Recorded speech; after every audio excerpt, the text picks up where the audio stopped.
Welcome to English Baba channel. Class 12 Hindi का chapter number 12 है काले मेघ मेघा पानी दे। आज हम करेंगे इसके क्वेश्चन आंसर, तो जल्दी से वीडियो को लाइक कर दो।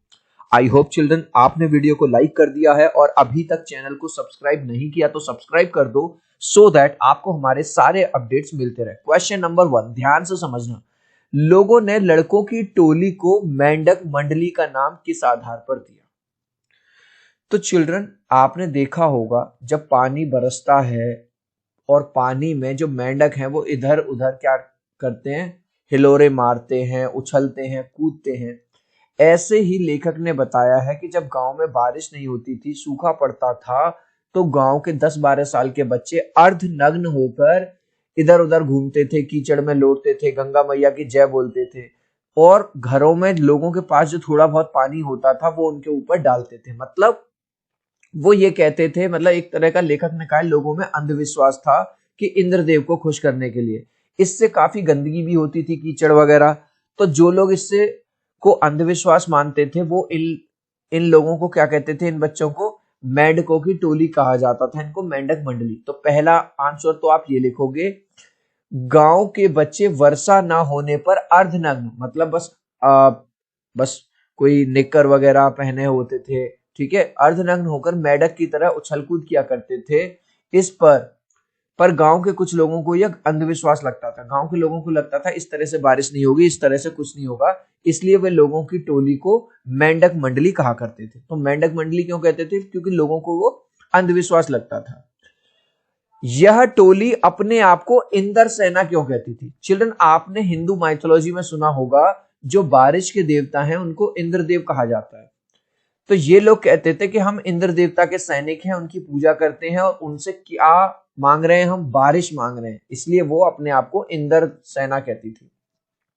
यह टोली है जो छोटे बच्चों की टोली है, अपने आप को इंद्र सेना कहकर बुलाती थी। ये बच्चे इकट्ठे होकर भगवान इंद्र से वर्षा करने की गुहार लगाते थे। क्योंकि हिंदू माइथोलॉजी में बारिश का देवता किसको बताया गया? भगवान इंद्र को। तो ये जो बच्चे हैं ये कहते थे हम इंद्र सेना, यानी हम इंद्र की सेना के ही टुकड़ी हैं और हम भगवान इंद्र से क्या मांग रहे हैं? बारिश मांग रहे हैं। नेक्स्ट क्वेश्चन, जीजी ने इंद्र सेना पर पानी फेंके जाने को किस तरह सही ठहराया? चिल्ड्रन अगर आपने ये चैप्टर पढ़ा है तो इसमें लेखक है, लेखक की एक जीजी है, हालांकि वो उनसे उनकी माँ से भी बड़ी है, उनके गांव में ही रहती है, लेखक को वो बहुत ज्यादा प्यार करती है, अपने बेटे की तरह मानती है। तो लेखक उनसे मना करता था कि जीजी ये सही नहीं है, पानी हम वैसे ही कम है और हम पानी को वेस्ट और कर रहे हैं, ठीक है।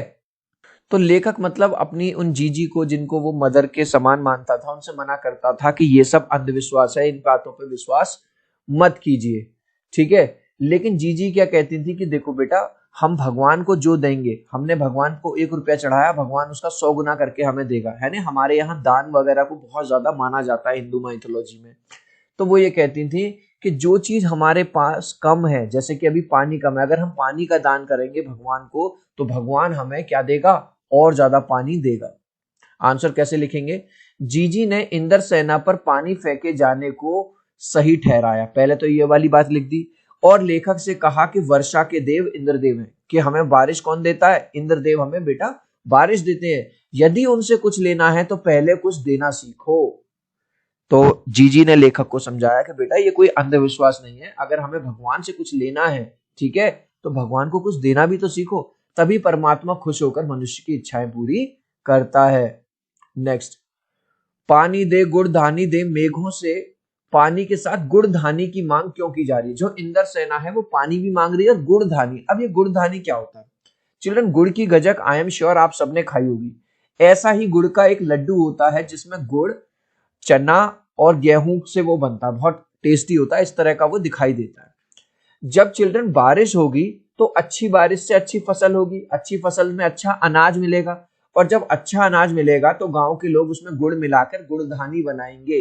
इसीलिए जो बच्चे प्रार्थना कर रहे हैं, जो अपने आप को इंद्र सेना बता रहे हैं, वो पानी के साथ साथ क्या कह रहे हैं कि हे इंद्रदेव हमें गुड़धानी भी दीजिए, मतलब हमारी फसलों को भी अच्छा कर दीजिए। गुड़धानी गुड़ व अनाज के मिश्रण से बने खाद्य पदार्थ को कहते हैं। याद रखना, गुड़धानी मतलब जिसमें गुड़ है और अनाज का मिश्रण है। बच्चे मेघों से पानी के साथ साथ गुड़ धानी की मांग इसलिए कर रहे हैं, पूरा क्वेश्चन से ही उठाया, क्योंकि अच्छी वर्षा से अच्छी फसल होगी। भाई अगर अच्छी बारिश हुई तो अच्छी फसल होगी, जिससे सबका पेट भरेगा और चारों तरफ खुशहाली छा जाएगी। नेक्स्ट क्वेश्चन, गगरी फूटी बैल प्यासा, इंदर सेना के इस खेल गीत में बैलों के प्यासा रहने की बात क्यों मुखरित है? अभी हमने स्टार्टिंग में देखा था, जो इंदर सेना है यानी ये बच्चे इधर उधर भागते हैं, ठिठोलियां करते हैं, इनके ऊपर लोग पानी बरसाते हैं, गंगा माँ की जय बोलते हैं। ये क्या कह रहे हैं कि हे इंद्रदेव, बारिश की इतनी कमी हो गई है, पानी की इतनी कमी हो गई है कि हमारे जो बैल हैं वो भी अब प्यासे हैं। देख रहे हो यहाँ पे किसान और उसकी वाइफ बैठे हुए हैं, पानी का इंतजार कर रहे हैं। चिल्ड्रन, पुराने टाइम में जो खेत को प्लो किया जाता था वो ट्रैक्टर से नहीं बैलों से किया जाता था। तो कहीं ना कहीं वो ये कह रहे हैं कि अगर हमारे बैल ही प्यासे होंगे तो वो खेत में काम ही नहीं कर पाएंगे, और अगर हमारे बैल खेत में काम नहीं कर पाएंगे जब पानी नहीं होगा, तो हम कैसे अनाज उत्पन्न करेंगे? तो आंसर कैसे लिखोगे? वर्षा न होने की वजह से हर जगह सूखा पड़ा है, पानी ना होने की वजह से बैल भी प्यासे हैं बेचारे। अगर बैल प्यासे रहेंगे तो खेत कैसे जुतेगा, मतलब खेत को प्लो कौन करेगा? इसलिए इंद्रदेव से प्रार्थना की जा रही है कि हे इंद्रदेव, पानी दें, आप प्लीज हमें पानी दीजिए। इंद्र सेना सबसे पहले गंगा मैया की जय क्यों बोलती है? तो इंद्र सेना जब भी वो करती है तो गंगा मैया की जय क्यों बोलती है? नदियों का भारतीय सामाजिक संस्कृत परिवेश में क्या महत्व है? चिल्ड्रन, हिंदू माइथोलॉजी में कोई भी शुभ काम होता है, कोई भी पूजा पाठ का काम होता है, हवन सामग्री के साथ साथ आपने देखा होगा पंडित जी एक जरूर कहते हैं कि भाई गंगा जल जरूर होना चाहिए। हम लोगों की मम्मियां, दादी, नानी पूजा घर में गंगा जल की एक शीशी जरूर रखती हैं या नहीं हो रखती हैं? तो वो गंगा जल, क्योंकि जो इंद्रदेव जो बारिश करेंगे उस वो उनके लिए पानी नहीं है, वो अमृत है। किनके लिए? उन गांव वालों के लिए, इन इंदर सेना के लिए। तो सबसे पहले तो इसका आंसर देखिए, इंदर सेना सबसे पहले गंगा मैया की जय बोलती है। इसका कारण यह है कि पूरा का पूरा क्वेश्चन से लिया, हर शुभ कार्य में गंगा जल का प्रयोग होता है और उसे मां का दर्जा मिला है। देख लो, हम कहते हैं ना गंगा मां, ठीक है। नदियों का भारतीय सामाजिक सांस्कृतिक परिवेश में क्या महत्व है? भारत के सामाजिक व सांस्कृतिक परिवेश में नदियों का बहुत महत्व है, पूरा क्वेश्चन से उठाया। देश के लगभग सभी प्रमुख नगर नदियों के किनारे बसे हुए। चिल्ड्रन, जहां जहां पानी है वहीं उसके आसपास सिटी बसे हुए हैं, यस और नो? क्योंकि जहां पे नदी होगी वहां की जमीन बहुत ज्यादा फर्टाइल होगी, वहां बहुत अच्छा अनाज उगेगा, अनाज होगा तो किसान को अच्छा, हम सबका पेट भरेगा, ठीक है। अभी तक आपने इस वीडियो को एक लाइक नहीं किया है तो आपसे रिक्वेस्ट करूंगा लाइक कर दीजिए। आपके एक लाइक और सब्सक्राइब से बहुत मोटिवेशन मिलता है। 3 तक काउंट करूंगा चिल्ड्रन, प्लीज वीडियो को लाइक कर दो, 1 2 3। आई होप चिल्ड्रन आपने वीडियो को लाइक कर दिया है, चैनल को सब्सक्राइब कर दिया। Thank you guys. Next question, रिश्तों में हमारी भावना शक्ति बट जाना, विश्वासों के जंगल में सत्य की राह खोजती हमारी बुद्धि की शक्ति को कमजोर करती है। ये क्वेश्चन थोड़ा सा हार्ड लगेगा आपको समझने में, पर मैं समझाता हूं। कभी कभी हो सकता है आप अपनी मम्मी से कहते हो, क्या मम्मी ये सब छोटी मोटी बात मानती हो? तो मम्मी कहेंगे, बेटा तू बहुत पढ़ लिख गया है ना, तू बहुत ज्यादा अंग्रेजी स्कूल में जाने लगा है। तो अब हुआ ये था लेखक के साथ, लेखक अपनी जीजी को समझाता था कि जीजी ये जो आप पानी इन पे डालती हो इंदर सेना पे, और पानी वैसी कम है और आप और वेस्ट कर रही हो।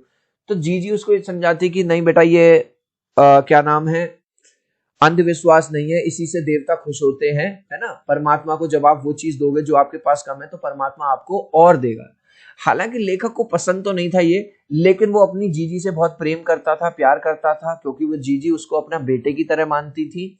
इसीलिए ना चाहते हुए भी लेखक क्या करता है, उन सभी कार्यों को करता है। तो आंसर कैसे लिखेंगे? प्रस्तुत पाठ में जीजी को अंधविश्वासी बताएगा। याद रखना, मैं लास्ट में पूछूंगा। जीजी का मानना था कि जो चीज हमारे पास कम है हमें उसी का दान देना चाहिए।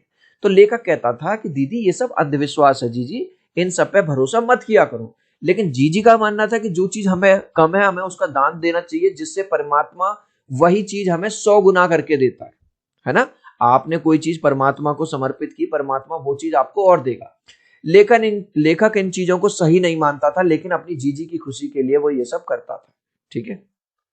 नेक्स्ट, पाठ के आसपास क्वेश्चन नंबर 1, क्या इंदर सेना आज के युवाओं का प्रेरणा स्रोत बन सकती है? क्या आपके स्मृति कोश में ऐसा कोई अनुभव है? जब युवाओं ने संगठित होकर समाज उपयोगी रचनात्मक कार्य किया। तो ये पूछ रहा क्या जो इंदर सेना है आज की डेट में ही अगर लोग मिलजुल के काम करें तो क्या कुछ प्रेरणा बन सकती है? तो आंसर है हाँ।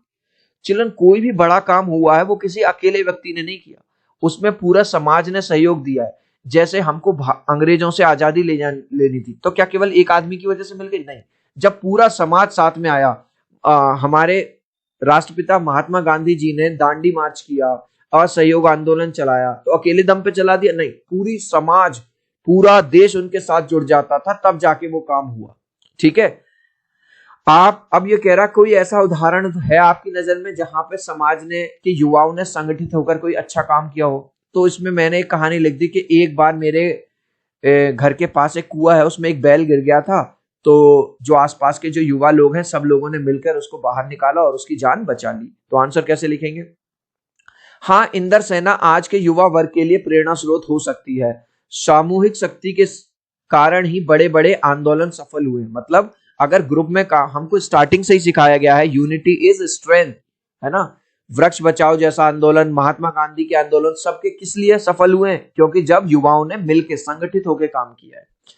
अब एक बार मेरे घर के पास कुएं में एक बैल गिर गया था जिसको वहां के युवाओं ने संगठित होकर बाहर निकाला और उसकी जान बचा ली। नेक्स्ट, तकनीकी विकास के दौर में भी भारत की अर्थव्यवस्था कृषि पर निर्भर है। ठीक है, आज की डेट में भी जब टेक्नोलॉजी इतनी ज्यादा बढ़ गई है फिर भी हम एग्रीकल्चर पर डिपेंडेंट हैं। कृषि समाज में चैत्र वैशाख सभी माह बहुत महत्वपूर्ण है, पर आषाढ़ का चढ़ना उतना ही उल्लास क्यों देता है? चिल्ड्रन, अगर आपका रिजल्ट बहुत अच्छा आ जाए, आपको A+ मिल जाए, 100% मार्क्स मिल जाए, तो आप खुश हो गए? बिल्कुल खुश हो गए। ऐसे ही किसान जब फसल उगाता है और वो फसल अच्छी हो जाए तो किसान खुश होगा? बिल्कुल खुश होगा। तो आषाढ़ मास में क्या होता है, बहुत ज्यादा बारिश होती है और उस टाइम पे वही फसल उगाई जाती है जिसको बारिश की जरूरत होती है। तो अच्छी बारिश से क्या होगी? अच्छी फसल होगी, जिससे किसान को बहुत ज्यादा लाभ मिलेगा। इसलिए आषाढ़ का चढ़ना उसमें उल्लास भर देता है, मतलब किसान खुश हो जाता है। आषाढ़ का महीना वर्षा ऋतु का प्रतीक माना जाता है और इस महीने में खूब बारिश होती है। अच्छी वर्षा से अच्छी फसल पैदा होती है, इसलिए आषाढ़ का चढ़ना उल्लास से भर देता है। अब इस लास्ट क्वेश्चन का आंसर आप मुझे दोगे कमेंट सेक्शन में, देखूंगा कितने बच्चे राइट आंसर देंगे। इस पार्ट में डैश को अंधविश्वासी बताया गया, राइटर को, जीजी को या नन। आप चाहो तो अपने आंसर में कमेंट में A, B या C लिख देना, मैं समझ जाऊंगा। सो आई होप मेरा ये वीडियो आपको बहुत अच्छा लगा होगा। प्लीज वीडियो को लाइक कर देना, चैनल को सब्सक्राइब कर देना। अब हम मिलते हैं अगले वीडियो में। Bye bye.